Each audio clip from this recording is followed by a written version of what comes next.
21 ദിവസം നമ്മൾ ഈ ഗുരുവായൂർ സെറ്റ് ഇട്ടിട്ടാണ് നമ്മളത് ഷൂട്ട് ചെയ്തത്. അപ്പം ഫസ്റ്റ് ഡേ റെഡിയായി എല്ലാം സെറ്റായി. ഞാൻ ഭയങ്കര എക്സൈറ്റഡ് ആയിരുന്നു. കല്യാണ പെണ്ണ്, നല്ല കോസ്റ്റ്യൂം, നല്ല ജ്വല്ലറി, മുല്ലപ്പൂ, ഞാൻ ഭയങ്കര എക്സൈറ്റഡ് ആയിരുന്നു. പിന്നെ രണ്ടാമത്തെ ദിവസം മൂന്നാമത്തെ ദിവസം മുതലേക്ക് മനസ്സിലായി പാളി. കാരണം പറ്റില്ല, പുറത്തിറങ്ങിയ ചൂട് അകത്ത്. എന്നാൽ ഒരുപാട് ഈ പടത്തില് ആദ്യം തൊട്ട് അവസാനം വരെ ഒരുപാട് സീനിയർ ആയിട്ടുള്ള അല്ലെങ്കിൽ അല്ലാതെയും ഒരുപാട് ആർട്ടിസ്റ്റുകളുണ്ട്. അപ്പം എല്ലാവരും കൂടി ഒരുമിച്ച് വരുന്നതാണ് ഈ ക്ലൈമാക്സ് മൊത്തത്തിൽ, എല്ലാ ആർട്ടിസ്റ്റും. അപ്പോൾ ക്ലൈമാക്സ് ആകുമ്പോൾ ഇവരെല്ലാവരെയും വെച്ച് ചെയ്യണം. അപ്പം നമുക്ക് അവിടെ വന്നിട്ട് നമ്മൾ കുറേ സമയം നമ്മൾ വെറുതെ ഇരിക്കേണ്ടി വരും ചിലപ്പോൾ.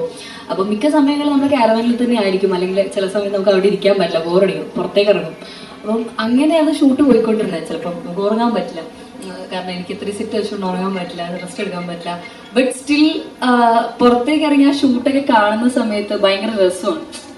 കാരണം ആ ചെയ്യുന്ന രീതി, അതായത്